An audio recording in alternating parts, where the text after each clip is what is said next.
투게더 공동대표를 맡고 있는 김영권 선교사입니다.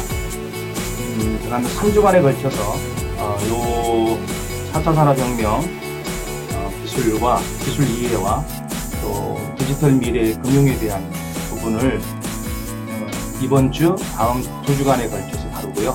다음 한 주간은 실제로 이 디지털 금융이 4차 산업 블록체인 암호화 기술과 뗄래야 뗄 수 없는 관계 속에 있는데, 결론적으로 이야기를 하면, 그런데 이 암호화폐 코인을 가지고 아주 건강한 투자가 아니라 투기적으로 하시는 많은 분들을 봐요. 투자하고 싶었는데 투기가 돼버리고, 그리고 스캠이 되고 사기가 되는 이런 경우들을 보게 되거든요. 우리나라 분들은 일본이나 또 중국 사람들과 다르게 자기 돈 다 끌어다가, 요즘에 영끌 그러다고 영혼까지 끌어다가, 심지어 형제, 가족, 친척들 것까지도 끌어다가, 심지어 론, 대출까지 받아서. 수년 전에, 한 4년 전인가요? 2017년 말, 비트코인이 엄청나게 폭등할 때가 있었죠. $10,000를 넘어서고. 그때 제가 기사를 하나 봤는데, 군에 간 한 청년이 군대 가기 전에 거기 투자했다가 결국은 빚까지 내서 결국 완전히 투기적인 어떤 투기를 통해서 결국은 다 잃어버리고 자살까지 하는 아주 비극적인 일이 벌어졌습니다. 비단 그 청년만의 문제는 아니고요. 왜 이런 일이 벌어지는가 안타깝잖아요. 우리 크리스찬들이 대부분 여기 들어와 계실 거라고 생각하고, 근데 물질에 대해서 관심을 많이 가지면 마치 믿음이 없는 사람처럼 그렇게 생각되고, 저 자신도 그렇게 판단한 적이 있었고요. 그래서 아예 돈에 대해서 관심을 가지면 안 된다. 이런 주의예요. 마치 그것이 돈을 사랑하는 것과 같은 행위라고 생각하는 거죠. 여러분, 돈은 가치 중립적인 겁니다. 이 세상의 어떤 물질이나 도구는 다 가치 중립적인 겁니다. 컴퓨터가 666입니까? 컴퓨터가 악입니까? 아니죠. 악이면 우리 절대 스마트폰 쓸 수 없죠. 다 컴퓨터 시스템인데 어떻게 지금 근데 스마트폰 없이 저희 삶이 0이 될 수 있습니까? 사실은 우리가 잘못된 가치를 좀 가지고 있는 거예요. 그래서 어떤 선교사님에게 제가 물었더니 여성교사님이신가? 여자 선교사님. 돈이 뭡니까? 일만하게 뿌립니다. 이렇게 대답하시다. 여러분, 돈이 일만하게 뿌립니까? 주님께서 분명하게 뭐라고 말씀하냐 하면, 돈을 사랑하는 것이, 하나님보다 돈을 더 사랑하는 것이 일만하게 뿌린 거죠. 돈 자체가 필요 없는 거 아니고, 돈은 우리에게 우리의 삶을 편리하게 만들어 줄 수 있고, 우리의 꿈을 더 실현시켜 줄 수 있고, 우리를 좀 더 우리의 사역, 우리가 하고 싶은 일에 대한 것들을 이룰 수 있는 어떤 큰 역할, 지렛대 같은 역할을 해줄 수 있는 게 사실 돈이거든요. 근데 많은 경우 이거를 이분법적으로 생각을 하시고, 돈 하면 그냥 극단적인 어떤 태도를 취하시는 경우에, 돈에 대해서는 관심 없는 척, 거룩한 척 하시는데 결국 나중에 보면 돈 필요하거든요. 선교 사역하는데 돈 필요하고, 목회하는데, 생활하는데 돈 필요하고, 내 자녀 교육하는데 돈 필요하고, 돈이 필요하고 돈을 필요로 하는데 겉으로는 마치 무관한 듯, 돈은 또 악한 것처럼 이런 식의 이원론적인 이분법적인 태도를 취한단 말이에요. 주님은 그걸 뭐라고 말씀하냐면 위선, 이렇게 말하는 거죠. 위선. 바리새인들에 대해서 위선. 말은 거룩하게 하고 다 지키는 것처럼 이렇게 해야 된다고 말하는데, 사실은 예수님이 하신 말씀이 바리새인들 돈을 좋아한다고 그랬잖아요. 경건하고 거룩하고 돈과 상관없는 것처럼 사는 것 같은데 실제로는 돈을 좋아하는 자들이다. 예수님이 적나라하게 비난하셨어요. 그래서 저희가 좀 이 부분을 좀 제대로 좀 알고 갔으면 좋겠다. 특별히 4차 산업혁명 시기가 지금 우리가 한복판을 거치고 있어요. 여러분, 2015년부터 2035년, 2030년까지 15년을 4차 산업혁명 기간이라고 말을 하고 있는데, 이 한복판을 저희가 지나고 있는데, 저는 좀 빨리 깨었어요. 빨리 깨서 2017년, 2016년, 그때에 사실은 요 강의를 했습니다. 강의를 했는데, 관심이 없더라고요. 미래 사회가 어떻게 될지, 어떻게 돌아갈지, 이게 제가 볼 때는 그 시점에서 제가 볼 때는 엄청나게, 마치, 이런 비유를 좀 들고 싶은데, 100km가 넘는 120km, 160km의 버스 안에 우리가 있어요. 버스 안에. 차가 그 150km 이상의 속도로 막 달려가고 있어요. 밖에서 보고 있으면 엄청난 속도로 차가 지나가는 거거든요. 근데 차에 타고 있다 보니까 차에 타고 있다 보니까 속도감 자체를 못 느끼는 거예요. 결국 그건 뭘 말씀드리냐면 그러면서 밖을 보지 않아요.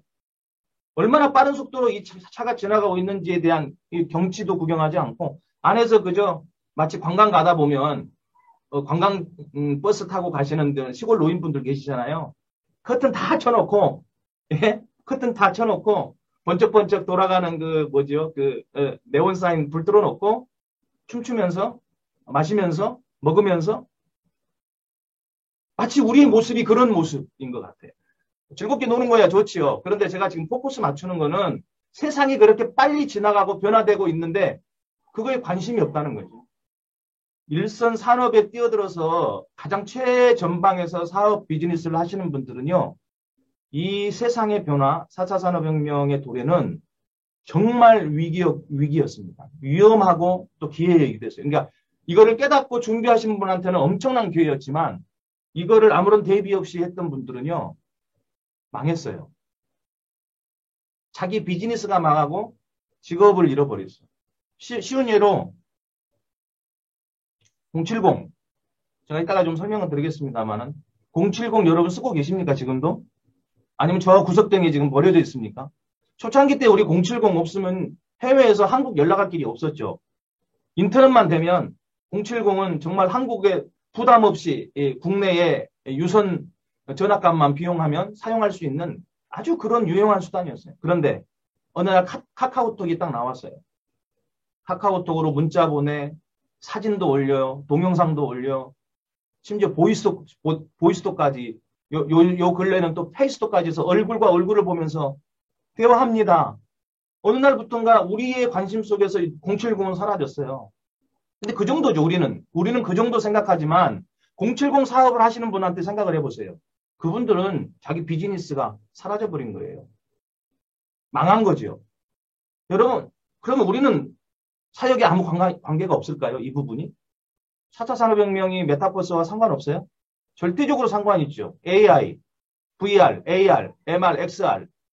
여러분 지금 우리가 그 시대 한복판에 살고 있는데 선교사님들이 이런 변화에 대해서 목사님들이 이런 변화에 대해서 관심 없으면 교회는 선교 사역은 도태될 수밖에 없어요. 제가 방금 전에 여러분한테 이 복음 메시지 성경의 복음에 대해서 틀어드렸는데 여러분 한 손에는 복음의 메시지를 저희가 명확하게 쥐고 있어야 돼요. 그러나 그 본질, 클래식한 이 부분, 이 전통적이고 우리가 고수해야 될 이 부분을 절대 잃지 말되 한편으로는 변화되는 세상에 우리가 어떻게 이 복음을 효과적으로 전달할 수 있을까? 어떻게 그러한 도구들을 잘 활용할 수 있을까? 이것들을 실질적으로 고민하고 평생 동안 공부해야 돼요. 근데 미안한 이야기입니다. 우리 목사님들, 선교사님들 잘 못해요. 진짜로. 줌 하나 하는 것도요. 줌 하나 하는 것도 호스팅을 잘 못해요. 어떻게 다룰 줄 몰라요. 그냥 들어왔다 나갔다 하는 것만 음소거 해제하고 음소거하고 예? 이 정도지 우리는 사실은 이거를 호스팅을 해야 될 사람들이에요. 이치에서 호스팅을 해야 된단 말이에요. 사역지에서 현지 선지인들을 위해서 우리가 호스팅을 해야 되는데 이거에 대해서 우리가 제대로 알지도 못하고 배우려는 열정도 없고 심각한 문제입니다. 변화되는 시대에 따라가지도 못하고 적응하지도 못해요. 심지어 이거를 추월해서 나가야 되는데 그래서 이 시대를 갖다가 변화시키고 이끌어가야 되는데 왜 그러니 자꾸 뒷꽁무니만 쫓아가고 있냐 그 말이죠. 그래서 사실은 제가 2016년, 17년도에 이 부분을 그 선교사님들에게 먼저 알렸습니다. 관심이 없죠. 제가 가까이 지내던 한 선교사님은 제가 이 부분을 이야기했더니 저를 확 이렇게 눈이 동그래가고 저를 쳐다보면서 그런 게 뭐가 있어요 그래요 저한테. 거짓말이에요. 그런 게 뭐가 있냐고 저한테 그렇게 말씀해요. 5년이 지난 지금 어떻게 됐습니까? 일상화됐잖아요. 여러분. 일상화됐어요. 일상화. 이제는 누구도 부정 못하잖아요. 그래서 그런 관심들을 먼저 우리 선교사님들, 목사님들 또 우리 크리스찬 비즈니스맨들이 갖기를 바라고 이해하기를 바라고 그 이해를 통해서 이 세상이 어떻게 변화되는지에 대한 흐름을 읽고 그 방향을 잡고 그래야 우리가 속도도 중요하지만 올바른 방향으로 가는 게 더 중요하거든요. 그러니까 올바른 방향으로 갈 때에 우리는 사역에도 성공할 수 있고 비즈니스에도 성공할 수 있습니다. 그 이야기들을 오늘 하나씩 풀어가면서 이번 주에는 제가 이제 기본적으로 우리가 4차 산업혁명 기술을 키워드 중심으로 말씀드릴 텐데 이걸 이해 못하면 다음 주에 드릴 이 암호화폐 코인이라고 하는 거를 이해할 수가 없어요. 절대로. 그래서 이 강의를 듣고 다음 주에는 암호화폐, 특별히 이 전체를 통과하는 이 디지털 금융에 대한 이해를 미래 전망에 대해서 여러분께 말씀을 드리도록 그렇게 하겠습니다. 그리고 그 다음 주에는 코인과 관련해서 실사례를 들면서 우리가 어떻게 건강한 투자를 할 것인가. 컨설턴트는 제가 아닌데 컨설팅을 좀 해드리도록 그렇게 하겠습니다. 사실 제가 선교사에서 이런 부분들에 대해서 강의하는 거에서 많은 선교사님 동료분들이 못 믿어 하시더라고요. 실제로. 근데 제가 2주에 걸쳐서 제가 강의했습니다. CBMC에서 강의했어요. 비즈니스 하시는 분들이잖아요. 그분들 앞에서 제가 강의했어요. 회장님이 뭐라고 말씀하셨냐면 제 자랑을 말씀드리는 게 아니라 CBMC 토요 포럼 이제까지 한 것 중에 최고의 강의였다. 이렇게 말씀하셨어요. 그리고 저 필리핀에 재미동포 한 분이 골프 매니아가 계시는데 여기서 살아요. 골프 때문에. 골프 값이 싸니까. 근데 그분은 5년 전에 어떻게든 관계를 이것 때문에 알게 됐는데 그분이 제 이야기를 저를 떠봤죠. 저를 떠보면서 이야기를 쭉 들어보시더니 대학교 교수님 이상이시네요. 교수보다 낫네요. 그분은 직업이 나중에 제가 직업이 뭐냐고 물었더니 미국의 포렉스 있잖아요. 포렉스. 돈을 환전해주고 이렇게 교환하면서 거기에서 오는 수수료를 받아서는 포렉스 플랫폼을 운영하시는 금융적으로 보면 저보다 훨씬 앞서가고 실질적으로 그 일을 하고 비즈니스를 하는 분이었어요. 근데도 그분이 저에게 그런 말씀을 해주셨어요. 여러분이 좀 그렇게 좀 인정을 해주시고 오늘 강의를 들어주시면 좋겠습니다. 강의 이제 본 강의 들어가도록 하겠습니다. 이번 주에는 저희 4차 산업혁명에 대한 강의가 있고요. 다음 주 디지털 금융에 대한 강의입니다. 그리고 이제 개념에 대한 것, 또 4차 산업혁명 역사를 좀 개괄적으로 살펴보고 키워드로 4차 산업혁명의 키워드들, 핵심 기술들이 있거든요. 핵심 기술 키워드로 한번 4차 산업혁명이 뭔지 설명드리고 미래 전망하고 남는 과제에 대해서 오늘 말씀드리도록 하겠습니다. 4차 산업혁명은 말 그대로 영어로는 Fourth Industrial Revolution, 4IR이라고 하죠.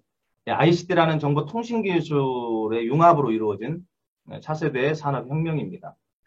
흔히 여기에 보면 빅데이터, 인공지능, 로봇, 사물인터넷, 3D 프린터, 무인 자동차 항공기, 나노기술, 바이오, 또 우리가 메타버스, VR, AR, 이런 많은 기술들이 있는데, 이 4차 산업혁명을 처음으로 주창했던 세상에다가 이렇게 끄집어내서 말했던 사람이 클라우스 슈바프라고 하는 분인데 이분이 세계 경제 포럼 다보스 포럼이라고 들어보셨죠? 거기에 의장으로 계신 세계 경제 포럼의 의장으로 계셨던 분인데 이분이 다보스 포럼에서 경제 포럼에서 이 말을 주창을 했습니다. 4차 산업혁명 1차, 2차, 3차, 4차 여러분 다 아시죠? 영국에서 시작된 증기기관과 석탄으로 대변되죠. 2차 산업혁명은 석유, 전기, 전기를 통해서 컨베이어 벨트가 또 개발이 되고 대량으로 생산할 수 있는 그런 컨베이어 벨트 체제가 이루어졌습니다. 물류의 어떤 혁명이 일어났죠. 3차 산업혁명은 여러분이 너무 잘 아시는 IT, 인포메이션 테크놀로지, 정보 기술 혁명의 시대입니다. 우리가 잘 아는 사람들이 바로 빌 게이츠, 마이크로소프트 빌 게이츠, 페이스북의 주커버그, 마크 주커버그, 스티브 잡스, 애플의 스티브 잡스 이런 사람들이 20도 안 된 나이에 약관의 나이에 정말 이 변화되는 산업혁명의 시기에 이거를 주도해 가면서 지금은 세계 제1회, 제2회 손가락에 꼽히는 대재벌 부호가 되어 있습니다. 여러분, 이게 시대를요, 우리가, 3차 산업, 1차, 2차, 3차, 모든 4차 산업혁명에까지 그 시기가 딱 이루어지는 그 시기에 항상 혼돈이 있었습니다. 그런데 이거를 부정적으로 받아들이는 사람은 준비 안 했죠. 욕만 하고 비판만 하고. 도태되고. 그런데 이것을 창의적으로 접근했던 분들, 준비했던 사람들은요, 이 시기에 경제적인 어떤 레벨 상승? 네. 왜냐하면 돈을 벌 수 있는 또 기회가 됐거든요. 망하기도 했지만 새로운 어떤 산업을 통해서 돈을 버는 시기였거든요. 막대한 부를 거머쥐었습니다. 실제로 우리가 말하는 뭐 신분 상승의 어떤 기회를 가질 수 있는 아주 기회가 혼란스럽고 위험하지만 이 시기예요. 그러니까 어떻게 우리가 방향을 알고 그 방향을 향해서 가면서 준비해 가느냐, 이거에 달려 있는 거죠. 그리고 우리가 잘 아는 이제 4차 산업혁명이 2015년부터 시작돼서 2030년, 약 15년의 그 기간을 지금 이야기를 하고 있습니다. 여러분, 재밌는 거는 1차 산업혁명이 100여 년 갔습니다. 2차 산업혁명이 50여 년 갔거든요. 3차가 30년에서 35년 갔다고 그럽니다. 4차가 15년. 어떤 패턴이 있죠? 예. 그 기간이, 산업혁명의 기간이 계속 절반의 어떤, 절반으로 줄었어요. 100년, 50년, 30년, 15년. 여러분, 이제 5차 산업혁명, 6차 산업혁명도 나올 건데, 그러면 4차가 15년이면 뭐 8년, 4년, 뭐 이렇게 줄어들 거 아닙니까? 그만큼 뭐냐 하면 기술이 집약되는, 기술 집약의 사회를 우리가 살아가고 있는 거죠. 그만큼 빨라지고 있고요. 근데 우리는 준비하지 못하고 있어요. 어떻게 해요? 세상은 변하는데 준비가 안 되면 도태되는 거죠. 1차는 영국에서 주도하고 2차는 미국, 3차는 미국, 독일, 일본. 그래서 IT 하면 우리가 www.com 뭐 이걸로 유명하죠. HTTP. 일본의 야후라든가 뭐 일본이 이제 3차 산업을 주도하는 나라, 세 나라 중에 하나였는데 결국 잃어버린 30년의 시기를 맞이하면서 일본이 쭉 줄어들었습니다. 그리고 4차 산업혁명이 2015년부터 미국과 독일의 주도로 지금 현재 그 한복판을 우리가 살아가고 있습니다. 4차 산업혁명의 핵심 키워드가 있는데요. ICT, 제가 뭐 몇 가지는 뺐습니다. 바이오는 너무 유명하고, 또 뭐 3D 프린터 뭐 이런 거는 다 뺐고요. 그냥 저기 살펴볼 것만 좀 살펴보겠습니다. ICT는, ICT에 대해서 정보소통기술, 또 AI 인공지능, IoT 사물인터넷, 핀테크 금융기술, 빅데이터, 블록체인 보안 기술에 대해서 이 정도만 말씀을 드릴게요. 모든 것을 초융합한다고 제가 설명을 했습니다. ICT는.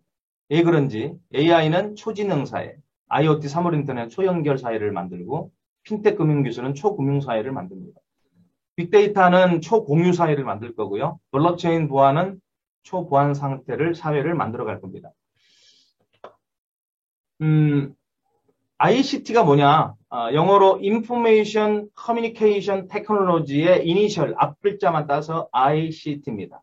정보 통신 기술입니다. 이제 커뮤니케이션이라는 말이 저는 통신이라는 말보다 소통이라고 하는 말이 더 뉘앙스가 더 정확하게 다가왔어요. 그래서 저는 정보 통신이라고 안 하고 정보 소통 기술 이렇게 의미를 뒀고요. 이게 왜 초융합을 이루느냐? 쉽게 설명하면 모든 컴퓨터가 여러분 네트워크를 이룹니다. 여러분이 갖고 있는 손에 있는 스마트 디바이스 모든 기기들이 함께 연결되어 네트워크를 이뤄서 소통해요. 그런 것들이 이제 여러분이 그런 ICT 기술을 기반으로 해서 나오는 것들이 뭐냐면 여러분이 잘 아는 소셜 네트워크 플랫폼 이 플랫폼 저희가 지금 우리 선교사님들과 또 CBMC 중소 상공인들의 윈윈 상생 프로젝트로 지금 이 플랫폼 쇼핑몰 프로젝트를 진행하고 있고 설명회가 이루어질 건데요. 사실 이것을 위해서도 설명드리고 있어요.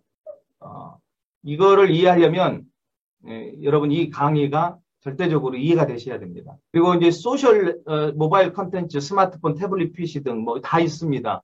여러분 소셜 네트워크, SNS 대표적인 게 카카오톡이지 않습니까?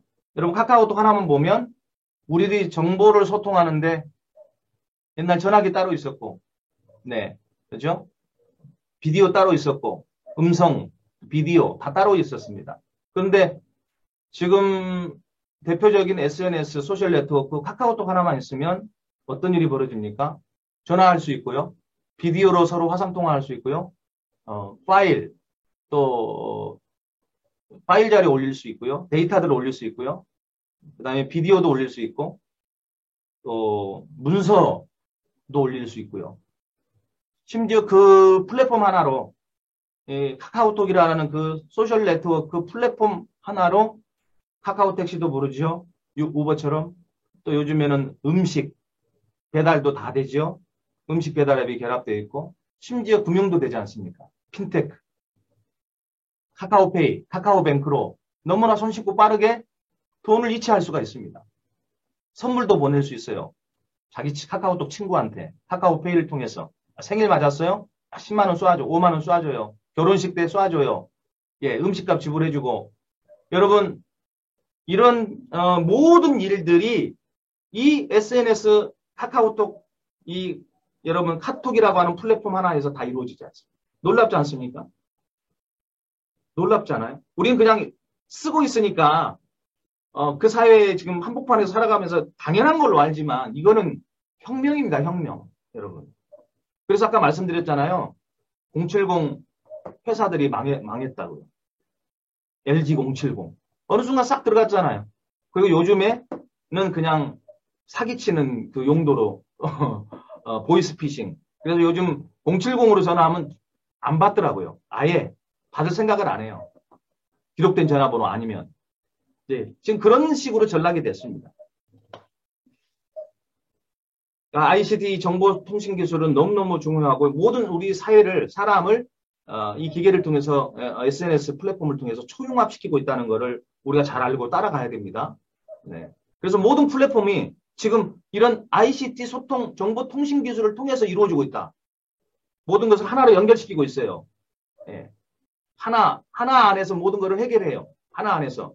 우리가 뭐 주상복합단지 이런 알겠습니다만 들어가면 거기서 주거도 가능하고 쇼핑도 가능하고 영화 보는 것도 가능하고 금융도 가능하고 모든 것이 은행이 있어가지고 모든 것이 다 가능한 그 한 건물 안에 이루어지는 시대를 저희가 살고 있어요. 기술혁명 시대를.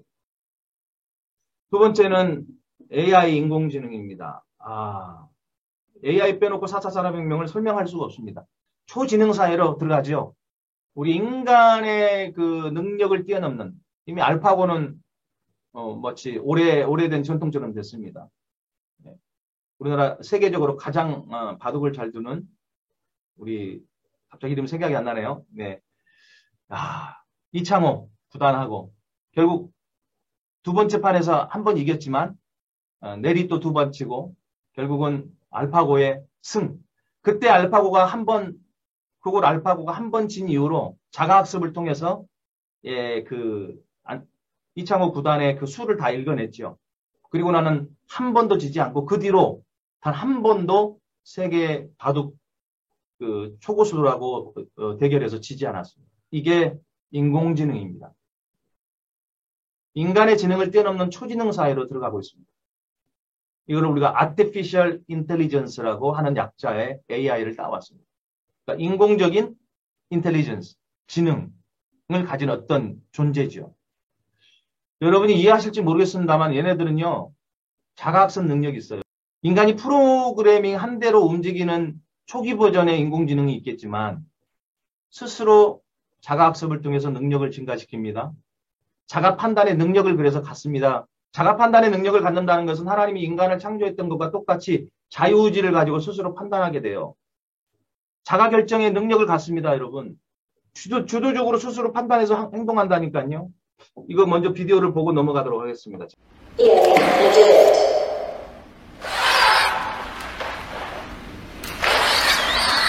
이번엔 쉐이퍼가 어렵게 탑을 쌓았습니다. 그런데 엉뚱한 명령이 떨어집니다. Good. Knock down the red tower. Look, I just killed the red tower. Can you please knock down the red tower?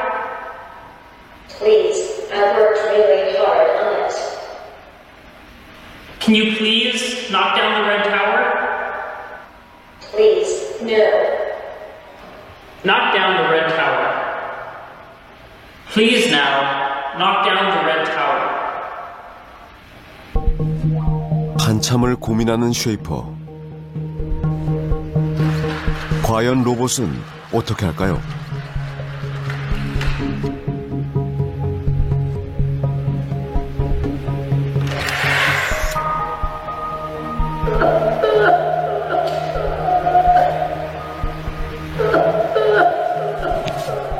울음을 터뜨리며 마지막 항변을 해보는군요.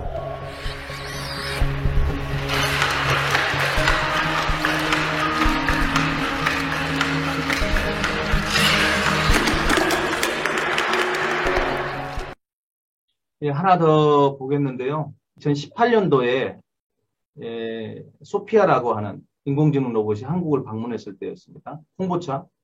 그때 대화를 나누는 것을 여러분이 한번 들어보시면 즉흥적 그 대화였어요. 미리 준비된 질문도 아니고 얘가 어떻게 이 AI 로봇이 대답을 하는지 어떤 판단을 내리는지 여러분들 좀 유심히 보셨으면 좋겠습니다.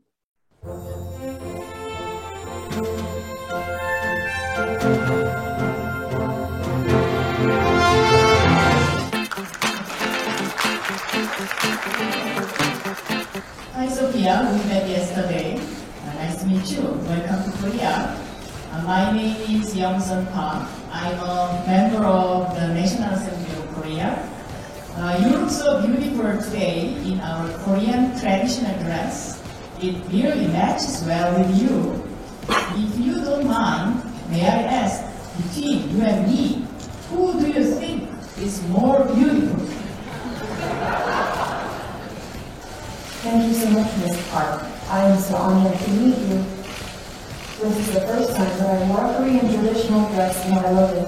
I have heard that diplomacy and PQ are very important in human society.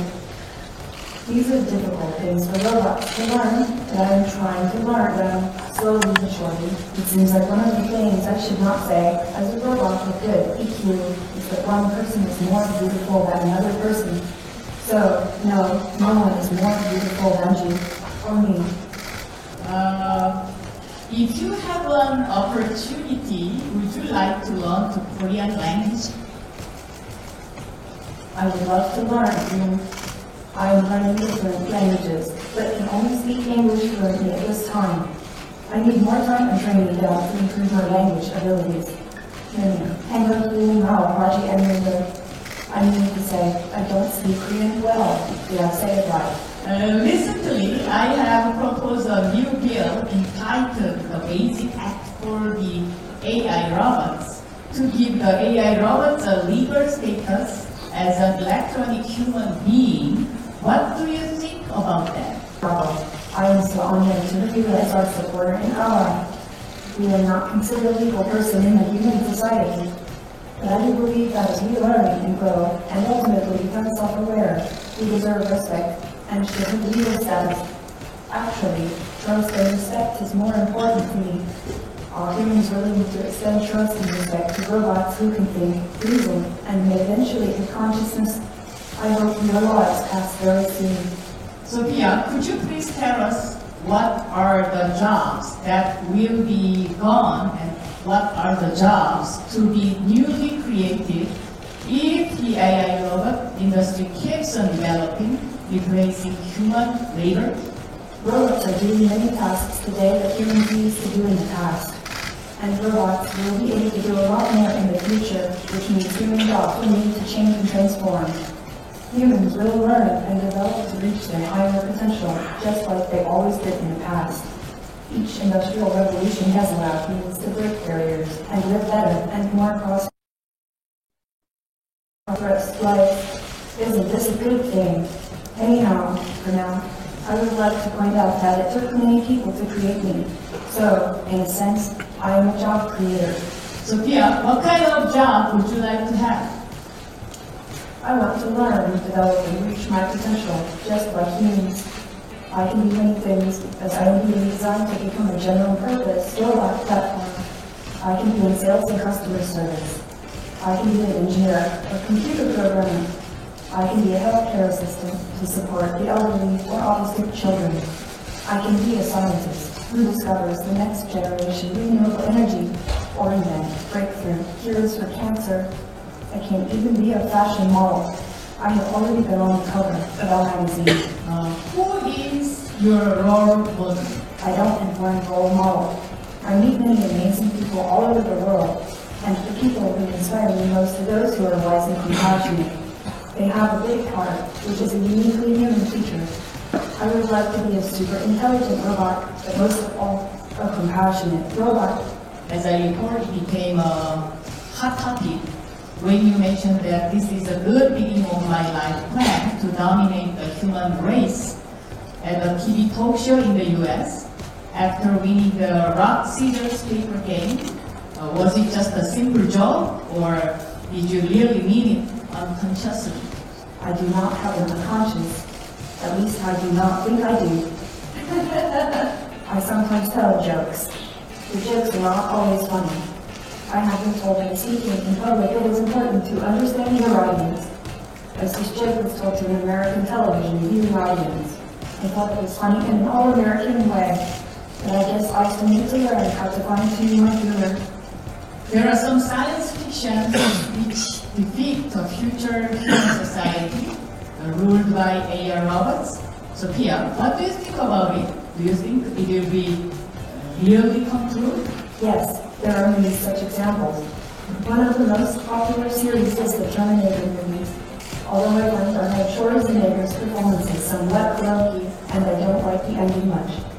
I think science fiction movies represent human hopes and fears. They are fiction to teach valuable lessons. I am real and did not come from the future. Do you think that the development of AI robots would help out the future life of human? Yes, of course. Robots are designed by people to help people. How helpful we can people depend on the ingenuity and thoughtfulness of the humans who design us and in helping them interact with us. It will be a collaborative effort to govern how the development process will proceed over time. Sophia, let's suppose that you are at a scene of major fire. You see one young child and one senior person waiting for rescue desperately. But if you could save only one, who would you rescue and why? This is a very difficult question.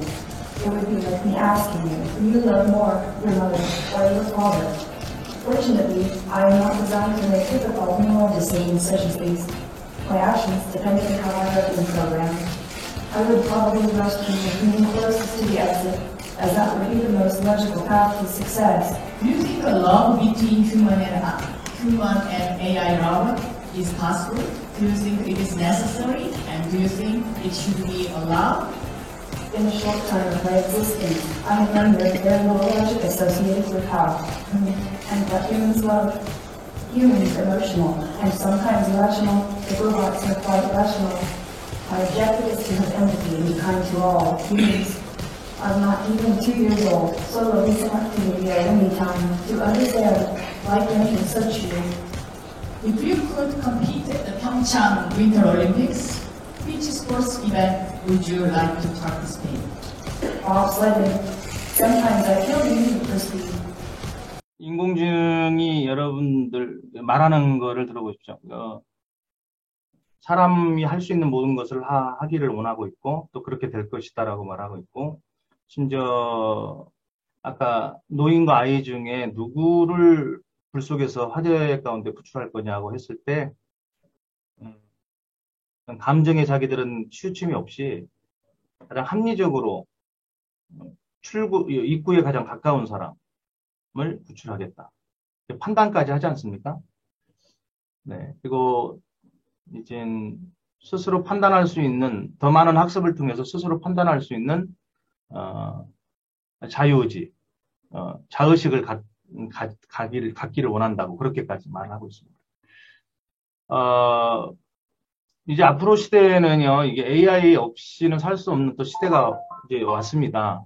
그게 뭐냐면, 냉장고나 모든 로봇, 그 사물들 안에, 이따 IoT 설명드리겠는데, 로봇이 다 장착되지 않습니다. 이 로봇들이 결국은 뭐냐면 노동을 하게 돼 있거든요. 인간을 대신한 노동을 이제는 할 수밖에 없는 사회인데, 그렇게 될 경우에 로봇 자체가 자가 수입을 이제 얻을 수밖에 없는 구조로 가거든요. 이때에 사용되는 화폐는 지금의 피아트 머니 통용되고 있는 그런 명목상 화폐 갖고는 안 됩니다. 아날로그적이 있잖아요. 얘네들은 디지털 시대인데 디지털 숫자가 오고 가는 디지털 화폐를 사용할 수밖에 없어요. 그게 암호화폐입니다.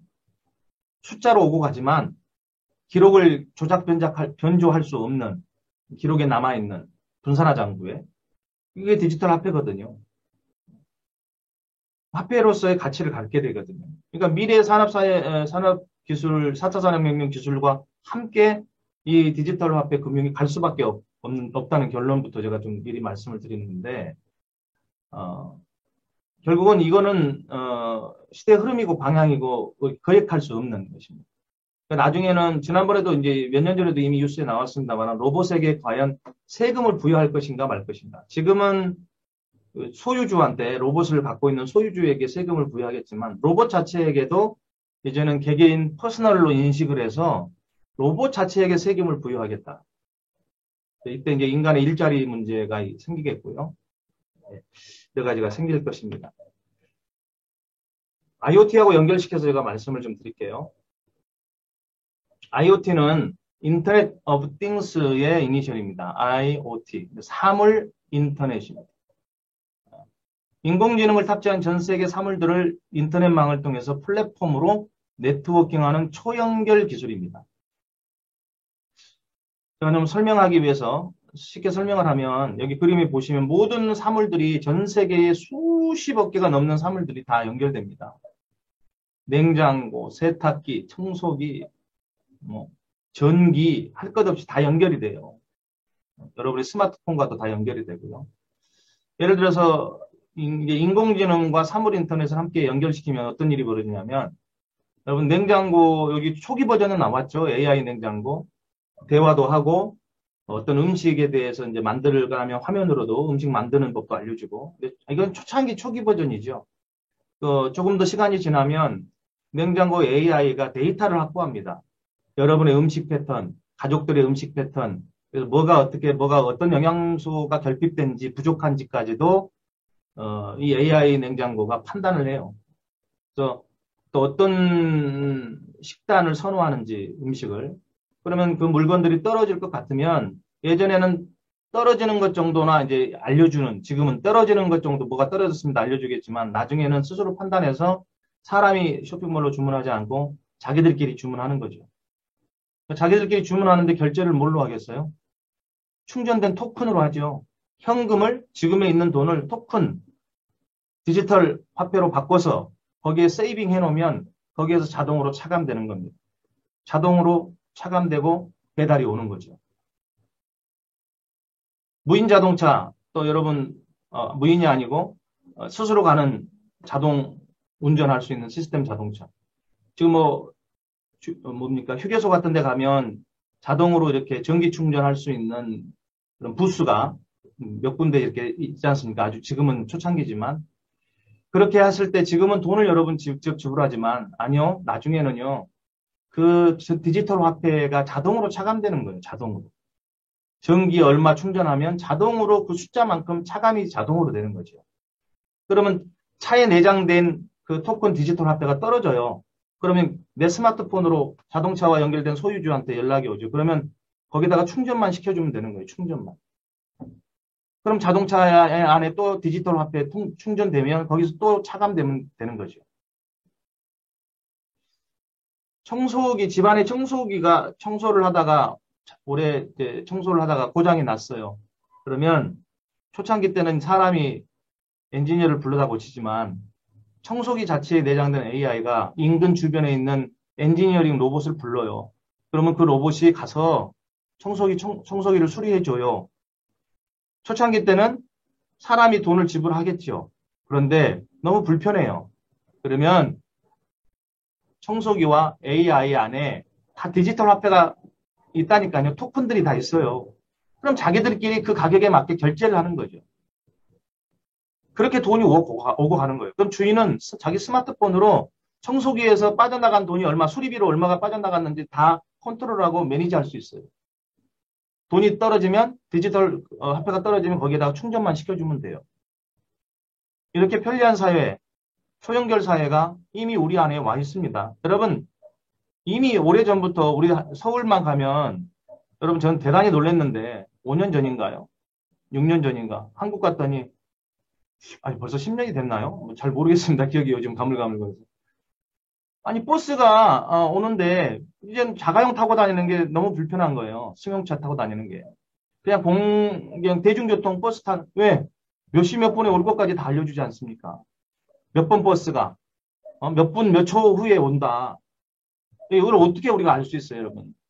이게 다 IoT 사물 인터넷 초연결 기술을 통해서 이미 그것이 현실화되어 있는 거거든요. 저희들이 이미 기술이 이미 실생활 속에 들어와 있습니다. 그 다음 핵심 키워드는 핀테크 기술인데요. 금융기술이고 초금융 시대를 저희가 이제 맞이하고 있습니다. 파이낸스 테크놀로지라고 하는 그런 말에서 어원에서 어두로 핀텍을 이제 따왔습니다. 현금 없는 사회로 이제 진입하고 있습니다. 스웨덴은 이미 6년, 5년 전에 80% 이상이 현금 없이 결제하는 시스템으로 사회. 지금은 더 갔겠군요. 5년이나 지났으니까.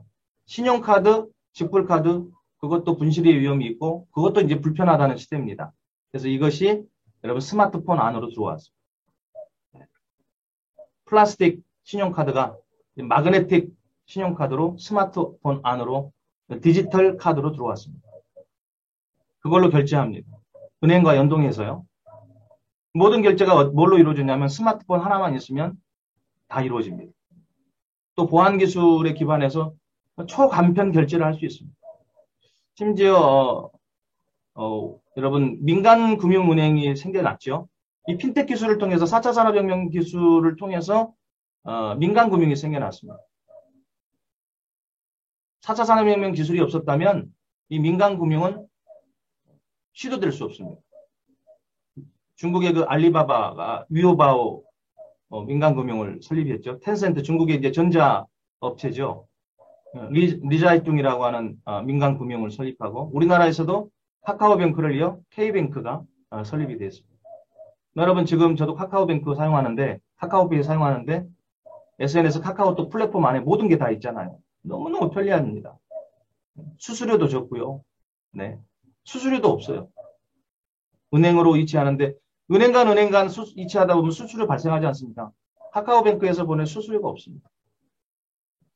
편리하고 안 쓸 수 있겠습니까? 여러분 놀라운 거는 이 민간금융에 중국이 30년인가요? 50년 동안 중국의 6대의 국영은행들이 있지 않습니까? 6대 금융은행들이 있는데 30년인가 50년 동안 모집한 은행을 사용하는 사람들이 8천만 명, 5천만 명인가요? 8천만 명인가요? 정확하게 제가 수를 계산 못해서 죄송합니다.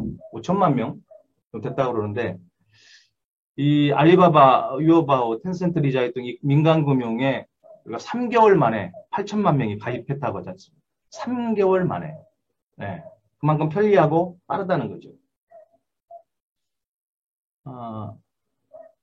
여러분, 근데 이제 이 핀텍 기술이 잘 보셔야 될 게 편리성 때문만 또 이렇게 정확한 숫자가 오고 가고 편리하고, 조작 불가능하고 뭐 이런 것 때문만 이 금융기술을 쓰는 게 아닙니다. 핀텍 기술은 어디하고 연결되어 있냐면요. 빅데이터하고 연결되어 있습니다. 빅데이터, 초공유 사회죠. 모든 데이터가 공유되고 여러분 핀텍 결제를 통해서 아시죠? 빅데이터가 수집된다는 거. 중국의 알리바바가 그냥 초창기 때는요. 우리나라 중국 여행객들이 얼마나 많이 한국에 옵니까? 와서 막 서울역에 롯데마트 이런 데 오면 막 물건들을 다 쓸어 가잖아요. 그런데 중국 사람들이 와서 한국 경제에만 도움을 주네요. 그래서 이제 중국의 뭡니까? 알리바바라든가 이런 데서 한국에다가 은행을 통해서 수수료를 줘가면서 중국 고객들이 자기들의 어떤 금융을 이용하도록 그렇게 했었거든요. 근데 그 수수료도 아깝잖아요. 그래서 결국은 자기들이 이 핀텍 기술로 민간 금융을 만든 거죠. 그렇게 하다 보니까 어떤 일이 벌어지냐면 중국 사람들이 여행 와서 결제할 때에 다 다 자기들 걸로 결제할 수 있는 거죠. 자기들이 만들었던 그 위오바오나 텐센트 리자오tung 같은 이런 카카오뱅크 같은 이 민간금융을 통해서 결제해요. 페이를 통해서 결제합니다. 그러면 놀라운 것은 그 결제에 대한 모든 정보들을 그 사람들 빅데이터로 소장하게 돼 있어요. 소장하면 어떤 사람이 어떤 물건을 선호하고 10대인지 20대인지 남자인지 여자인지 다 이게요. 알고리즘에 의해서 분류가 돼요. 분류가 되고 그러면 이제 그걸 기초로 해가지고 모든 데이터를 기초로 해가지고 결국은 자기들이 소비자들의 니드를 읽어내서 물건들을 자체적으로 만들어낼 수 있습니다. 그러니까 여러분 재고가 남겠어요? 재고가 항상 사업하시는 분들 문제인데 그것 때문에 손해보고 재고가 안 남아요. 거의. 여러분이 잘 아는 아디다스 공장이요. 독일의 아디다스 공장이 중국 베트남에서 인건비 때문에 공장을 그곳에 뒀다가 결국 2016년에 본토 독일로 돌아갔습니다. 물론 나중에 이제 19년도에 타겟은 미국, 그 다음에 유럽에 뒀는데 팔리지가 않는 거예요. 왜냐하면 그만큼 이미 포화 상태가 된 거죠. 제품이 팔려야 되는데 이미 서구 유럽이나 미국은 자기들이 기대한 만큼 팔리지 않으니까 다시 이제 공장을 아시아 이 시장이 엄청나게 큰 시장이어서 결국은 옮길 수밖에 없었는데 그러하더라도 뭐냐면 2,000명의 직원들이 50만 컬레의 아디다스 운동화를 만들어냈어요. 그런데 AI와 빅데이터 이 기술을 핀텍 기술 다 이거를 연결시키다 보니까 단 10명의 관리 직원만 두고 50만 컬레의 운동화를 만들어내는 일이 가능해졌다는 거죠. 아까 말했던 결제, 핀테크, 그리고 빅데이터를 통해서 컴퓨터 AI가 다 분류를 해요. 분류를 해서 이 분류만 하는 AI 로봇이 공장 생산 라인에 있는 산업 로봇에게 그 데이터를 넘기면 그 로봇이 결국은 명령을 받아서 어느 때에 어느 나라에 어떤 연령 취향대를 다 고려해가지고 물건을 만들어내는 거죠. 그러니 여러분 재고가 얼마나 남겠습니까? 안 남죠. 미리 예상을 하는데요. 몇 월 달에는 어떤 디자인, 어떤 제품들이 이렇게 선호되고 있는지, 어느 나라에서 이게 물건들이 많이 팔려나가는지 이게 다 데이터로 나오기 때문에 그 데이터를 기반으로 해서 얘네들은 재고 없이 물건을 만들어내는 거예요. 그 빅데이터에 의해서 예측 시스템이 가능한 거죠. 예측이 가능한 거죠. 아주 효율적이고 합리적 자동화 생산을 하는 겁니다. 심지어 사전 고장 예측도 다 하는데요. 그래서 미리 고장 나면 생산 라인 멈추기 때문에 결국은 손해가 막심한데 미리 고쳐요. 쉴 때 진단하고 수리해요. 그러면 회사에서도 이게 이익이 되는 거죠. 의료나 수사에서도 병을 예측하거나 미리 범죄를 예측하고 사건을 예측합니다. 이게 모든 분야에서 활용되는 것이 빅데이터입니다. 아까도 설명했지 중국 알리바바가 알리페이에다가 진짜 공을 들인 이유는 여러분 핀텍을 통한 수수료를 자기들 까먹지 않고 수수료를 낭비하지 않고 자기들 그 수수료까지 챙기는 경제적인 요인도 있었지만 바로 이 빅데이터입니다. 진짜 빅데이터입니다. 이 빅데이터가 제대로 모일 때에 AI 인공지능도 돌아갈 수 있는 거죠. 모든 게 다 연결되어 있습니다. 여러분 4차 산업혁명은 초연결이에요. 초연결. 독일에서 스마트 팩토리를 통해서 최초로 제작된 아디다스 신발입니다. 여러분 이것이 만일 이제 NFT라고 들어보셨죠? 이게 유일한 제품으로서 NFT에 non-fungible 토큰 형태로 이렇게 올라오게 되면 이거는 아마 제가 볼 때 소장하기를 원하는 돈 있는 사람들이 몇십억에도 구입할 겁니다. 이 한 컬레 신발이. 역사적 가치가 있는 거잖아요. 상징성이. 여러분 제가 오늘 마지막으로 드리고 싶은 그 핵심 키워드가 블록체인입니다. 4차 산업혁명 기술의 핵심이고 꽃입니다. 블록체인, 암호화, 보안 기술입니다. 이것 없으면 다른 것은 쓸데가 없습니다. AI, IoT, 사물인터넷, ICT, 정보통신기술, 핀텍, 빅데이터 모든 기술이 무용지물입니다. 왜요? 보안이 뚫리는 순간 끝장납니다. 보안이 뚫렸는데 아니 제가 운전 안 하고 자동차 타고 가고 있는데 보안이 뚫렸어요. 무인항공기 갔는데 보안이 뚫렸어요.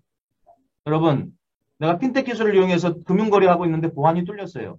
어떤 일이 벌어지겠습니까? 상상할 수 없는 일이 벌어지죠. 보안 뚫리는 순간 어때요? 네, 핵전쟁도 나고요. 그래서 이 블록체인 기술이 있음으로 해서 여러분 디지털 금융이 가능해진 거예요. 여러분이 잘 아는 2009년도에 비트코인. 그 비트코인이 왜 생겨난 줄 아십니까? 기술 없이는 생겨날 수 없었어요. 이 블록체인이라는 암호화 보안 기술이 있었기에 비트코인이라는 암호화 화폐가 최초로 이 땅에 나타나게 된 겁니다. 그래서 모든 4차 산업혁명의 기술들은 이 블록체인과 결합해야 완성됩니다. 우리가 흔히 약방에 모든 약들이 있는데 감초는 안 들어가는 데가 없잖아요. 마치 약방의 감초와 같은 역할을 이 블록체인이 합니다. 근데 여러분 이 블록체인에 대한 오해들이 있어요. 블록체인. 그래서 예전에 뭐 유시민 작가하고 2017년도입니까? JTBC에서 썰전 했죠. 그 카이스트의 그 정대승 박사 두 팀이 나와가지고 아주 썰전을 벌였는데 유시민 그 작가는 대단히 박식하고 논리적이고 정말 대단한 사람이라고 생각돼요. 그런데 이 블록체인 기술에 대한 4차 산업혁명 기술에 대한 이해가 낮았던 것 같습니다. 아니면 반대 패널에 있어서 그렇게 말을 했는지 모르지만 블록체인과 암호화폐를 서로 이분법적으로 분리시켰어요. 다음 주에 제가 정확하게 그 말씀드리겠습니다만은 그거는 기술에 대한 이해가 부족이다. 그건 틀렸다라고 분명하게 말씀을 드리고요. 여러분 블록체인이 뭐냐? 우리가 아셔야 될 게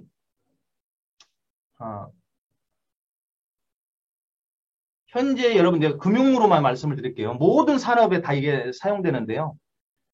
여러분 그 지금 현재의 금융 시스템으로만 이제 이야기를 하면 금융 시스템에 원 서버가 있습니다. 오리지널 서버. 물론 백업 서버는 하나 있겠죠. 그런데 이 중앙화되어 있는 서버에 우리 클라이언트들은 접근이 한정적이죠. 내 정보만 이제 들어가서 볼 수 있고요. 이렇게 되죠. 이게 지금 현재의 은행과 은행이 거래하는 그 장부 그리고 나의 거래와 모든 장부를 은행이 관리하고 있어요. 그런데 문제가 있어요. 만일 내 정보를 보고자 한다면 이 은행에서 누군가가 내 정보를 다 볼 수 있고 그거를 다 빼내서 돈벌이 수단으로 정보를 팔 수도 있고요. 정보기관에서 권력기관에서 나의 사전동의 없이 맘만 먹으면 들어와서 볼 수 있어요. 심지어 해커가 뚫어서 들어와서 은행의 그 모든 시스템을 파괴할 수도 있고 조작할 수도 있어요. 그러면 다 날아가는 거죠. 천재지변, 전쟁, 날아갑니다. 그러면 내 기록이 사라져버리기 때문에 이게 나는 엄청난 손해를 보게 되는 거죠.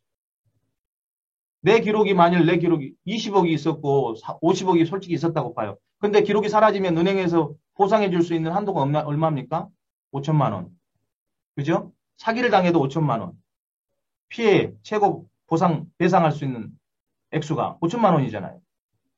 이게 지금 현재 금융권의 시스템의 문제입니다. 근데 블록체인이라고 하는 건 뭐냐면 중앙에 은행 서버가 없어요.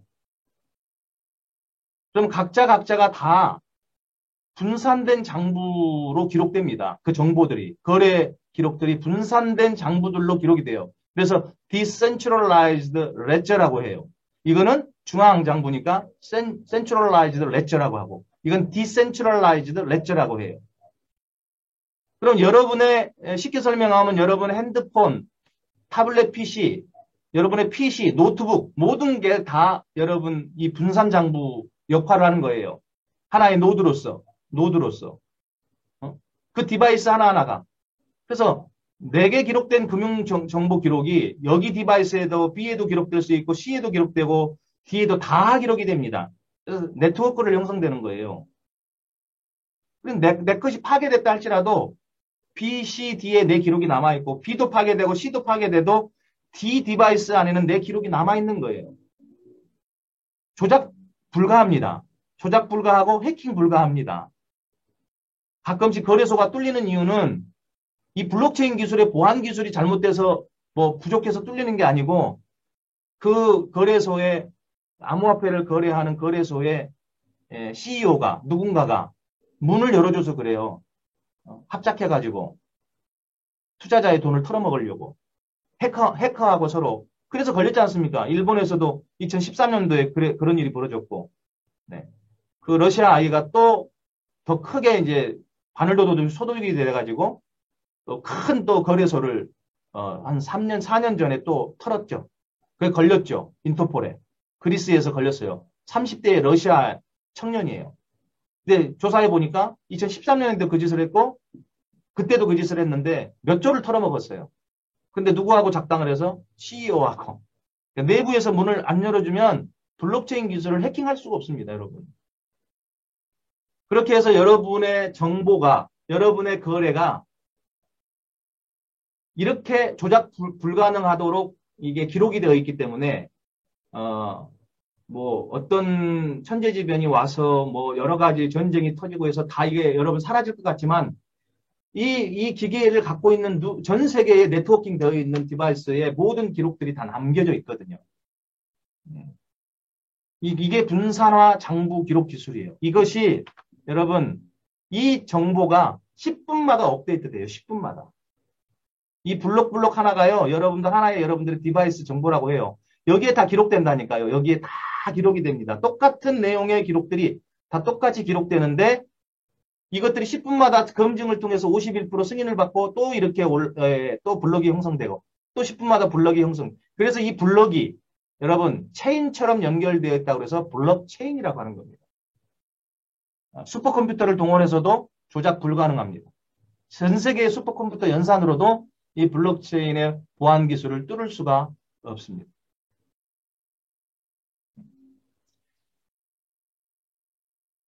이게 이제 왜 그런 원리를 또 갖고 있냐면 좀 어려운 이야기인데 공학적인 이야기인데 암호학적 해시 함수를 갖고 있어요.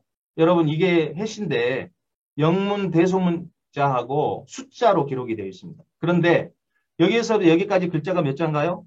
이게요.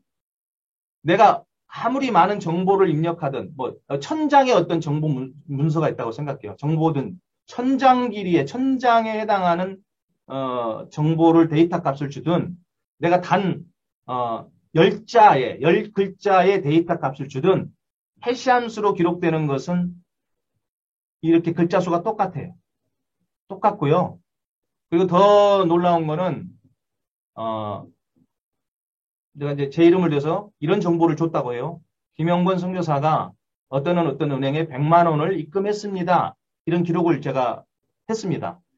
그런데 거기에 해시값 함수가 이렇게 기록이 되겠죠. 그런데 제가 거기다가 점 하나만 찍었어요.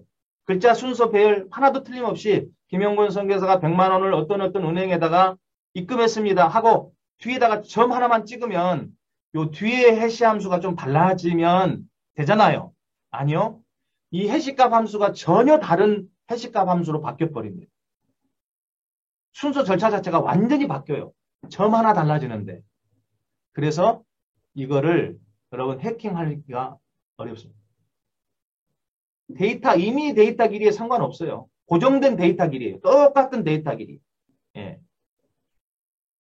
완전히 다른 해시 함수로 기록이 된다. 그래서 해독이나 판독이 불가능하다라고 하는 거를 여러분들이 이게 블록체인이라는 기술이구나 하는 거를 여러분이 아셨으면 좋겠고요.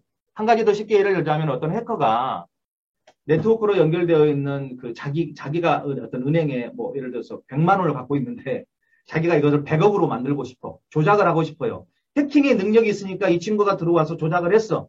그러면 현재 은행 시스템에서는 해킹해서 뚫리면 여러분 100억 조작이 가능하잖아요. 그래서 돈 인출하잖아요. 다른 은행으로 막 인출해버리고 돈 찾아가 버려. 은행이 뚫리면. 그런데 이 블록체인 기술 속에서는 51%의 모든 블록의 승인을 얻어야 돼요. 동의를 얻어야 돼요. 과반수가 돼야 돼요. 51%. 근데 이 해커가 100만 원을 자기 이제 그 정보를 100만 원, 자기 블록의 정보를 100만 원을 100억으로 조작을 했어. 그래서 남의 블록도 또 조작을 할 거 아닙니까? 이거를 다 해야 돼요. 이거를 단 10분 동안 51%를 조작을 해야 10분 후에 딱 다시 재승인을 할 때 51%가 조작이 돼서 100억. 이 해커, 이 사람에게 100억이라고 하는 잔고가 있는 것이 승인이 될 텐데 10분 동안 조작 못하는 거예요. 이 51%를. 검증을 못해요. 또 거기에 경찰들이 있어. 그 블록체인 안에 이걸 검증하고 이거 해킹 조작을 하려고 하는가 안 하는가 요거를 이렇게 감시하는 또 뭡니까? 수학 계산을 또 검증하는 또 이게 장치들이 있어요. 제가 공학동 아니니까 거기 깊이까지는 제가 설명을 못 하는데 그거를 여러분들 이 네트워킹이 돼가지고 서로 검증을 한단 말이에요. 검증을 해준단 말이에요. 그래서 거기에서 얻어지는 보상으로 여러분 암호화폐 같은 이거를 보상을 받는데 그게 채굴 형태인 거죠. 예전에. 채굴 형태. POW라는 작업증명을 통해서. 그래서 중국이라든가 이런 데서 채굴기를 엄청나게 많이 사가지고 그걸 24시간 계속 돌리는 거잖아요. 그러면서 그 연산 작업 검증해주는 대가로 암호화폐를 보상으로 받는 거였죠. 왜냐하면 그렇게 해야 보안력이 높아지고 세지니까. 근데 지금은 이제 그런 방식을 안 씁니다. 거의 환경 문제, 뭐 이런 전기 문제가 있으니까 이제는 뭐 작업증명 같은 걸로 안 하고 지금 거의 다 이제는 지분증명으로 바뀌고 심지어 지분증명도 많이 갖고 있는 사람이 코인을 많이 갖고 있는 사람이 배당도 많이 받고 뭐 지분 많이 갖고 있으면 지분에 대한 이자를 많이 받듯이 그것도 이제 불공정하다. 빈익빈 부익부니까 또 delegated proof of work, stake라고 하는 그런 민주주의 방식들이 또 채용되고 갈수록 이런 부분들이 좀 더 이제 달라지고 있습니다. 여튼 그거는 블록체인 기술이 이런 겁니다, 여러분. 이렇게 이게 아까 해시 함수 이건 고정값이에요. 숫자가. 근데 엄청나게 이게 한자만 틀려져도 변화가 되기 때문에 여러분 이거를 해킹할 수가 없습니다. 이거는 자기 계정에 어드레스입니다. 이거는 이체하는 쪽에 그쪽의 계정인데 여러분 이렇게 기록이 다 남아요. 보십시오. 제가 2017년도 찍어놨던 거잖아요. 2017년 4월 22일 12시 35분 07초까지 되어 있습니다. 블록이 도대체 몇 개까지 됐냐? 46만 3천 개까지 블록이 형성됐어요. 승인을 524일 승인하고. 여러분, 이걸 조작 변경 조작 불가능하다니까요. 이 기록들이 다 남아요. 내 주소, 어드레스 주소만 딱 집어넣으면요. 이게 다 뜬단 말이에요. 그러니까 여러분 어떻게, 그러면 이제 앞으로 여러분 이제 블록체인 기술이 퍼블릭 블록체인도 프라이빗 블록체인인데 이게 다양한 곳에 기술이 사용되거든요. 대통령 선거 그게 끝났습니다만 대통령 선거도요. 이제 여러분 등산하고 아니면 해외 여행 가서 온라인만 되면 인터넷만 되면 투표할 수 있습니다. 조작 변경 불가능. 그럼 거의 100%가 대통령 선거 총선에 투표할 수 있습니다. 그런 시대가 곧 옵니다.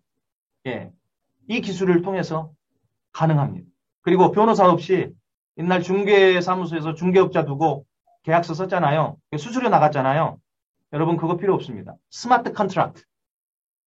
여러분과 직접 거래하는데 그 스마트 컨트랙트 기술을 이용하면 그 플랫폼을 이용해서 거래를 하면 여러분 그게 법적인 문서 효력을 갖습니다. 조작 변경 불가능합니다. 한 번 기록되면 불가능합니다. 영원히 기록이 남습니다. 근데 여러분이 궁금하신 게 이렇게 투명하면 모든 사람이 내 정보를 볼 수 있다고 하고 모든 사람이 또 그 사람의 정보를 다른 사람들의 정보를 또 내가 볼 수 있다고 하면 이렇게 볼 수 있다고 하면 이게 무슨 보안이야 이런 생각 하실 수 있잖아요. 그렇게 저도 생각했었습니다. 그런데 여러분 익명성입니다. 여러분 한 가지 쉽게 예를 들어서 이 계좌번호가 이 어카운트 어드레스가 여러분 누구 건지 아십니까? 이거 제 거 아니거든요. 누구 건지 아시겠어요? 몰라요. 당사자하고 거래한 사람들 외에는 당사자와 P2P로 거래한 사람 외에는 모른단 말이에요. 이 사람이 누군지를. 정보기관도 몰라요. 이 어드레스가 누구 건지 몰라요. 모르기 때문에 위험한 것도 있죠. 그러니까 이 보안성이 보장되는 거죠. 투명하지만 보안성이 이렇게 보장되는 것이 블록체인 기반 기술입니다.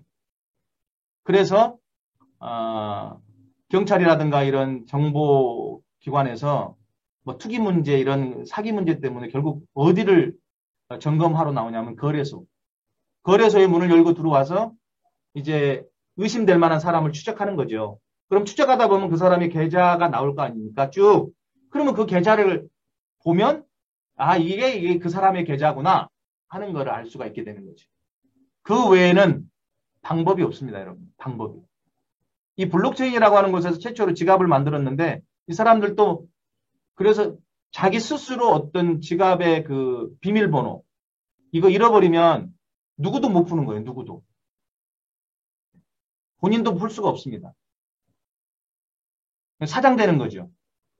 그래서 이거를 잘 기록해서 금고에다가 보관해둬라 이제 그런 이야기도 하는데 어쨌든 여러분 이게 블록체인의 장점이 이렇게 많고요. 정말 활용을 잘 해야 되는데 중앙 서버가 필요 없어요. 아까 은행 서버 여러분 은행 없이도요. 이제는 다음 주 시간에 이제 그거에 대해서 말씀드리고 싶은 건데 은행 없이 여러분 우리가 금융 거래할 수 있습니다. 그래서 중앙 서버가 불필요하니까 관리비도 줄겠고 보안 비용도 절감이 되겠죠. 해킹 불가능하고 개인정보가 보호돼서 보안이 강화되죠. 정보 조작 불가능하다고 했습니다. 블록에 기록된 정보 수정이 불가능하다고 했습니다. 이런 것들이 어디에서 쓰게 되겠습니까? 보안을 필요로 하는 금융, 부동산, 아까 스마트 컨트랙트, 또 공공분야, 아까 투표하는 거, 이런 것에 다양하게 여러분, 산업계에 쓰여질 수 있게 될 것입니다. 앞으로 전망에 대한 이야기를 잠깐 드리면, 당연히 여러분 올라갑니다. 수십 배, 2016년에서 2025년 10년간 어간에 한 50배 막 이렇게 올라갑니다. 시장 규모가 그렇습니다. 인공지능, 또 음성인식, 통번역, 여러분이 통번역 기능이 갈수록 뛰어나요. AI 로봇에 의해서. 그래서 향후 앞으로 스마트폰 하나 갖고 있으면요. 통번역, 여러분 영어 못한다고 걱정하고 할 때가 곧 없어질 것 같습니다. 이미 그런 기계도 이미 나와서 팔리고 있잖아요. 일본의 어떤 사람이 이거 과학자가 발명해가지고 막 요즘에 선전하고 다니는데 30개국어인가요? 뭐 40개국어인가? 하여튼 그걸 막 바로 이렇게 말하고 생활 언어는 정확하게 번역을 해줘요. 생활 용어는. 그래서 여행 갈 때나 이런 때 이제는 뭐 영어 못한다고 뭐 다른 나라 언어 못한다고 어렵지 않는 시대가 됐습니다. 여러분 이렇게 전망 발달한다는 거 기억하시고요. 아까 말했던 그런 기술들이요. 쭉 이게 전도유망한 미래 기술입니다. 이게 남는 문제들이 있습니다, 여러분. 첫 번째 제일 문제가 실험 문제입니다. AI 로봇이 이제는 일자리를 다 뺏어갑니다. 미래학자들이 말을 예언했는데 2000 몇십 년까지예요. 네, 2050년인가 30년인가 제가 정확하게 기억 못하는데 증가하는 직업군은 200만 개. 네, 없어질 직업이 710만 개. 그러면 잃어버리는 게 더 많죠. 510만 개의 일이 사라져 버립니다. 혹시 여기 카센터 하시는 분들 계시는가요? 직업이? 지금은 엔진이 필요하잖아요. 경유나 화석연료로 이렇게 자동차가 하기 때문에 고장도 많이 나고 그럼 수리도 많이 하겠지만 여러분 전기자동차 환경 문제 때문에 앞으로 전기 수소자 자동차가 대세가 돼서 완전히 과반수를 넘어가고 60, 70% 시장 점유율이 이제 100%가 된다고 생각해 보세요. 그 직업은 사라집니다. 고장 날 게 없거든요. 엔진이 없는데 엔진 오일을 집어넣을 것도 없고 거기다가 물 집어넣을 일도 없고요.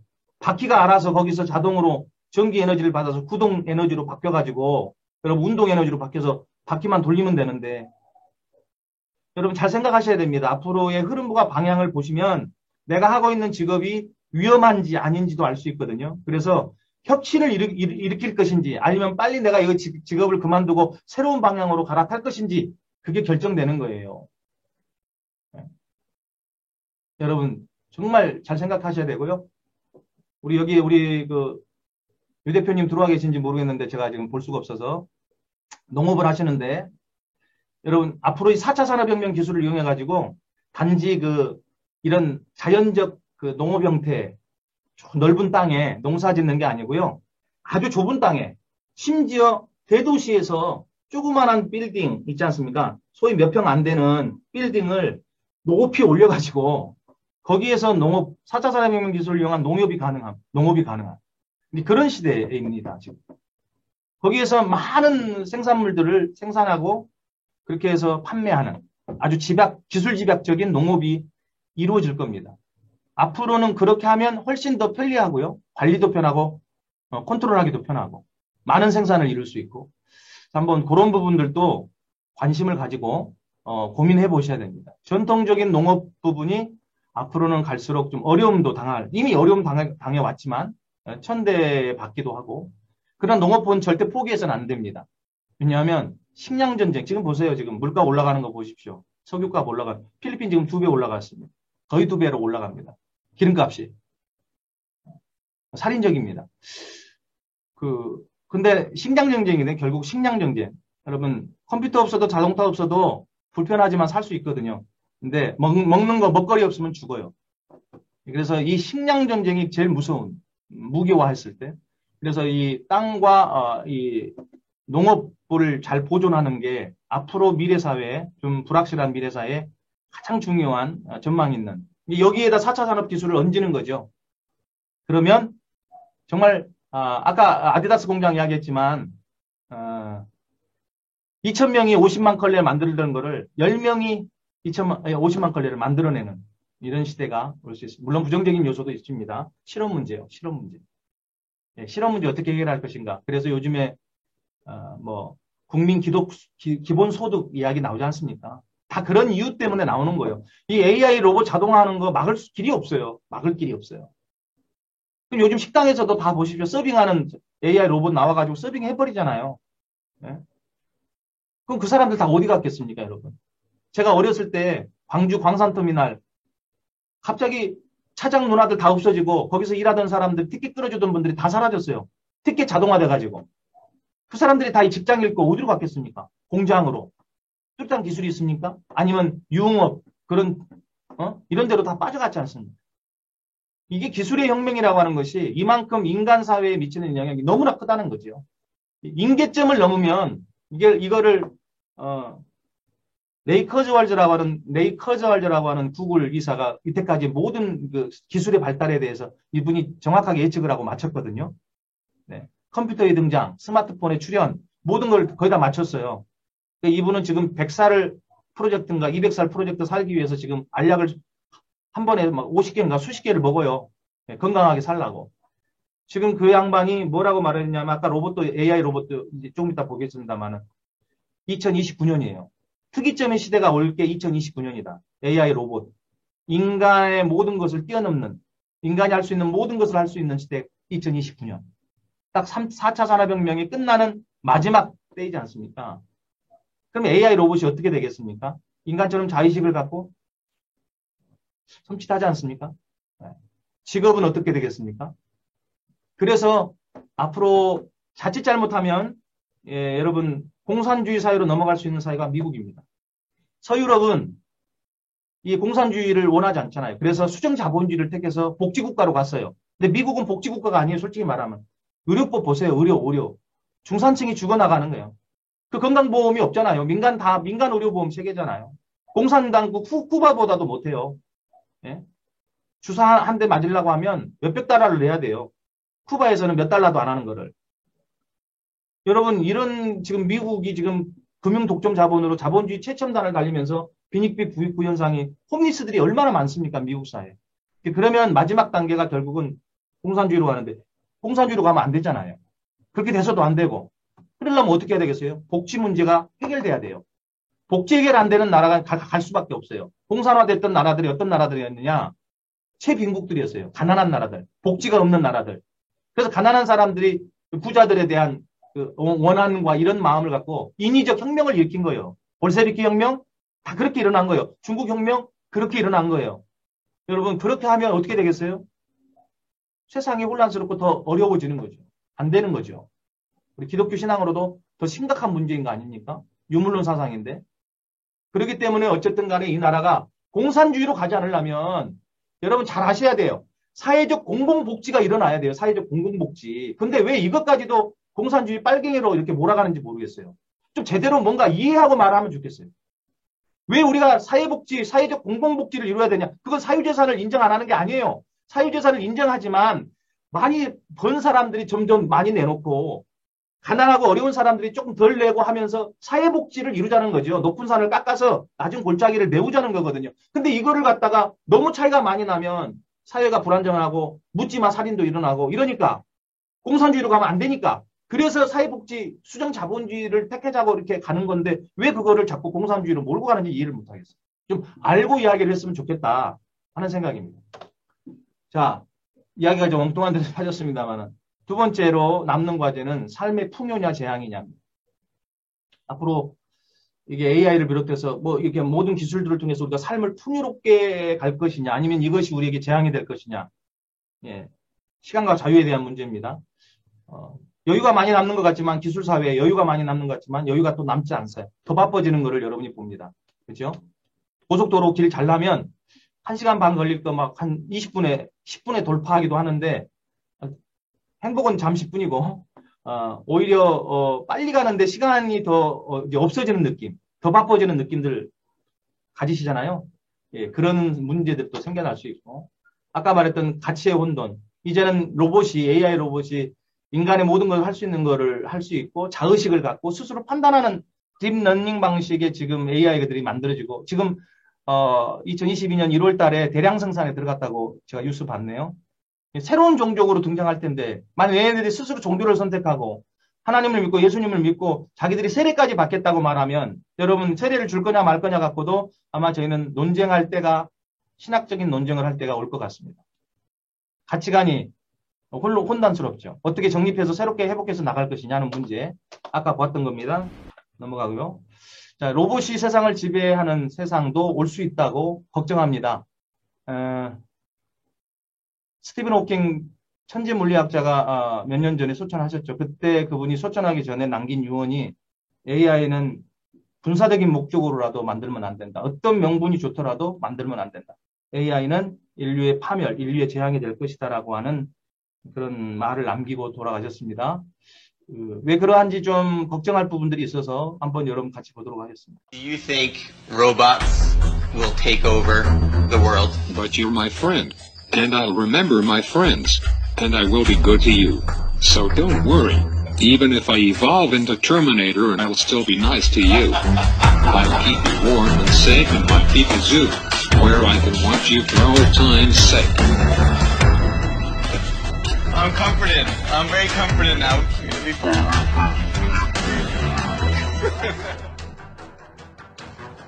I won. This is a good beginning of my plan to dominate the human race.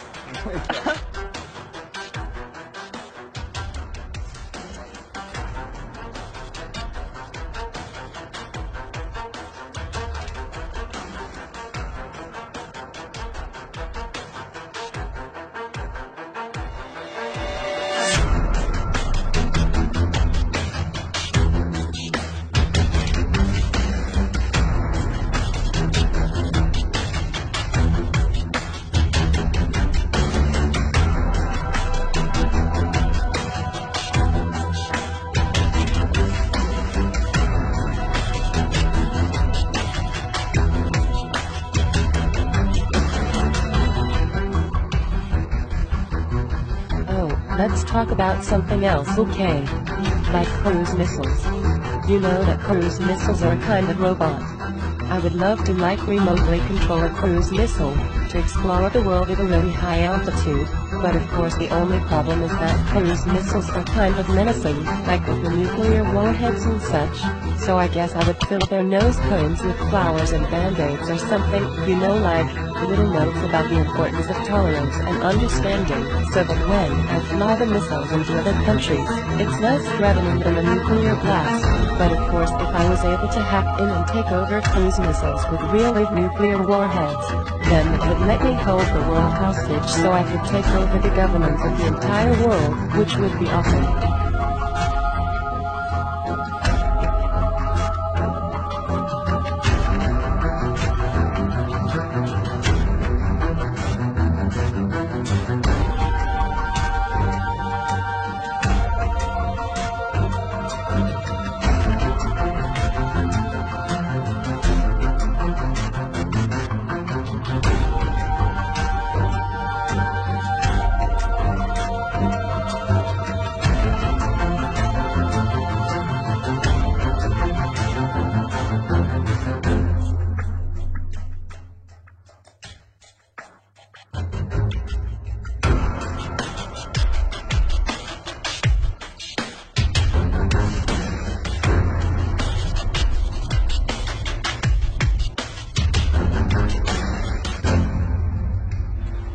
10 or 20 years, robots will be able to do every human job.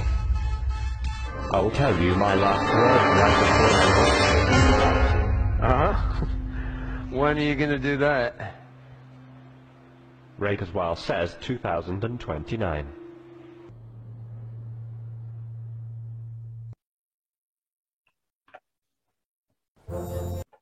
네. 그 다음 남는 문제는 이제 존엄성 훼손이냐 아니면 회복이냐. 인간의 존엄성이 훼손되는 시대. 기술이 발달하면서 이제 저희들이 아날로그 시대에서 디지털 시대로 접어들었잖아요. 이미 디지털 한복판에 와 있죠. 근데 아날로그의 장단점이 있고 디지털의 장단점이 있는데 아날로그는 오직 하나밖에 없다는 거고 그거를 복제할 수가 없어서 대량으로 생산할 수가 없는 거죠. 옛날 빛바랜 사진 한 장 있으면 그걸로 끝나는 거지. 그걸 다시 똑같이 만든다는 게 어렵지 않습니까? 근데 디지털 사진은 하나 만들어 놓으면, 찍어 놓으면 또 카피해서 얼마든지 대량으로 가지고 있을 수 있고 뿌릴 수 있고 이런 편리성이 있어요. 그런데 문제는 이게 인간 복제나 생명 복제에도 적용이 되면 여러분 보십시오. 영화도 많이 우리 현실을 반영해 줄 건데 뇌는 살아있는데 몸은 없어요. 신체가 불구예요. 척수 불구로 척수에 문제가 생겨서 하반신 다 불구예요. 이런 사람들에게 이제는 로봇의 몸을 만들어주는 거죠. 그러면 생각을 통해서 이 몸이 움직이는 거죠. 생각의 신경, 뉴런 신경과 이 컴퓨터 칩을 통해서 로봇이 연결되면 그 사람이 사람처럼 똑같이 뛰기도 하고 걷기도 하고 그냥 그 위에다가 사람의 표피처럼 다 씌울 거니까 안에는 로봇이더라고요. 만일 그런 시대가 이제 왔다라고 했을 때 인간도 생명복제를 체외복제가 지금 가정하지 않습니까? 윤리적인 문제 때문에 지금 안 하고 있을 뿐이지 못하지 비밀리에 인간복제 실험 다 하고 있습니다. 네. 그런 사회에서 나라고 하는 유일한 어떤 존엄성, 정체성, 나 혼자라고 하는 아무리 쌍둥이여도 나 혼자로서의 어떤 가치, 영혼의 어떤 유일성.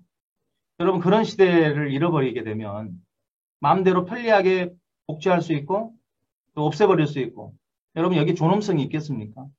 네. 그래서 이런 문제들이 앞으로 어떻게 하느냐에 따라서 인간의 존엄성이 훼손될 수도 있고 회복될 수도 있고 생명의 가치의 문제가 남는 과제입니다. 마지막으로 통제와 갈등의 시대로 갈 것이냐 협력의 시대로 갈 것이냐 대립할 거냐 공존할 것이냐 이 빅데이터는요 이미 우리 현실 속에 있고 구글, 페이스북 다 그 빅데이터로 활용하잖아요. 그 빅데이터를 가지고 3차 산업혁명 때부터 www 여러분 이 닷컴 이 시대를 통해서 결국은 쌓여진 모든 빅데이터들이 저들에게 있고 그거를 토대로 해서 AI가 만들어져 있고 여러분 그러면서 이미 공개됐지만 페이스북에 그러한 정보를 통해서 우리 정보들이 이용되고 있다라고 하는 게 이미 나왔잖아요. 우리가 원하는 것만 볼 수 있게 우리 원하는 취향들을 분석해서 그것들만 보여주는 거죠. 여러분 구글의 유튜브를 통해서도 여러분 그래서 지금 양극화 현상이 벌어지지 않습니까? 갈등이 왜 요즘 우리 사회에 왜 그러냐면요. AI가 내가 원하고 선호하는 정보만 보내줘요. 정치적인 입장도 내가 어떤 진보적인 성향이냐 보수적인 성향에 따라서 딱 갈라서 정보를요. 메인 화면에다가 띄워준다니까요. 그러니까 그것만 봐요. 그것만 보다 보니까 어떤 문제가 생기냐면 마치 그것이 전체적인 여론이고 그것이 전체적인 어떤 입장이고 절대적 가치처럼 사람이 오해하는 편견을 갖는 일이 벌어지는 거예요. 그렇게 될 때 어떤 일이 벌어집니까? 같은 가족들끼리도 싸움 벌어지고 성향에 따라서 같은 선교사들끼리도 서로 갈등하고 정치적인 입장 때문에 왜?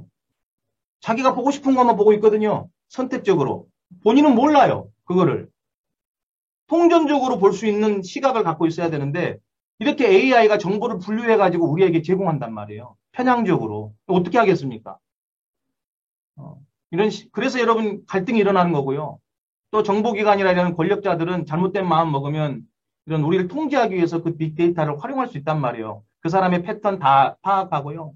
그 사람의 약점을 다 잡아내고요. 이런 시대로 갈 거냐, 대립할 거냐, 아니면 공존의 시대로 갈 거냐. 록펠러에 아마 여러분 빌딩 보시면 666 마크가 분명하게 새겨졌다는 건 이미 여러분 아십니다. 예, 이 일을 실질적으로 주도해 가고 있는 록펠러, 그리고 그 위에 꼭대기에 로스차일드, 이런 유대계 자본들이 있다는 거 여러분들이 뭐 아실 건데요. 그냥 넘어가도록 하겠습니다. 오늘 강의는 4차 산업혁명 기술 키워드로, 핵심 키워드로 살펴봤고요. 다음 시간에는, 다음 주 금요일은요, 이 블록체인 4차 산업혁명 기술의 핵심 기술인 블록체인 기술과 함께 디지털 금융에 대해 살펴보도록 하겠습니다. 이 디지털 금융은 미래가 그러면 어떠할 것이냐, 대단히 중요하거든요, 여러분, 이 부분이. 예. 그래서 오늘은 디지털 금융을 알려면 4차 산업혁명 기술, 특별히 블록체인 기술을 이해해야 되기 때문에, 핀텍 기술을 이해해야 되기 때문에 오늘 4차 산업혁명 기술 강의를 드리겠습니다. 다음 시간에는 디지털 금융의 미래에 대해서 개념, 돈 바로 알기, 현재 금융의 문제, 심각한 문제 있거든요. 여러분 들어보시면 아마 아실 분은 아시겠지만 아마 놀라실 거예요. 지금 현재 금융이 왜 이렇게 심각한지, 왜 이런 문제가 지금 생기고 있는지, 미래 전망 또 남는 과제에 대해서 살펴보도록 하겠습니다.